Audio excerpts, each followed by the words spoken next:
My ex left me because I was too boring. 10 years later, she tried to ruin my marriage. When I was 16, I fell in love with the loudest, brightest girl in our class, Tessa. She was wild, the kind of person who made everything feel like a movie.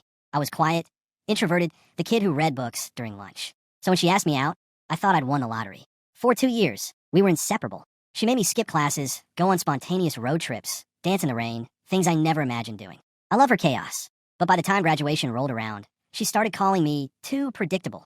I wanted a stable future, college, a career, maybe a house someday. She wanted adventure. One night, she looked me dead in the eye and said, "You're a great guy, Liam, but I can't picture my life being this boring." That was the last real conversation we had. She moved to another city. I saw her on Instagram months later, living it up, concerts, parties, traveling with new people. Meanwhile, I was working part-time, studying engineering, just trying to build something real. It hurt, I won't lie, but slowly I healed. Years passed. I finished college, got a job, started living quietly again. Then I met Nora.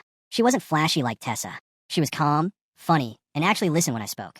We clicked instantly. What started as friendship turned into love, deep, steady love. Within 3 years, we got married. No drama, no games, just peace. We built a little home together, had our first child, and life was finally good. Then one day, out of nowhere, I got a message on Facebook. Tessa, 10 years later. She wrote, "Hey stranger, remember me?"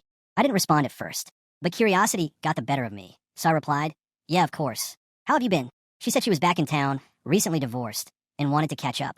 I wasn't hiding anything, so I mentioned I was married now. She ignored that part and said, "Let's just have coffee. For old time's sake." Against my better judgment, I agreed. We met at a small cafe downtown. She looked almost exactly the same. Same smirk, same confidence. At first, it was nice catching up. Then she leaned forward and said, "You know, I always thought you'd still be waiting for me." I laughed awkwardly. "Well, it's been 10 years, Tess." Her smile dropped. "You really moved on, huh?"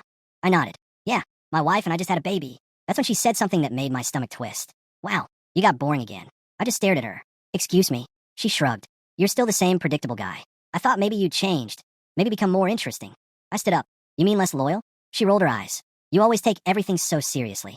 No wonder I left. I walked out before I said something I'd regret. 2 days later, my wife came to me, pale and shaking. She'd received screenshots of messages, fake ones, that made it look like I was flirting with Tessa.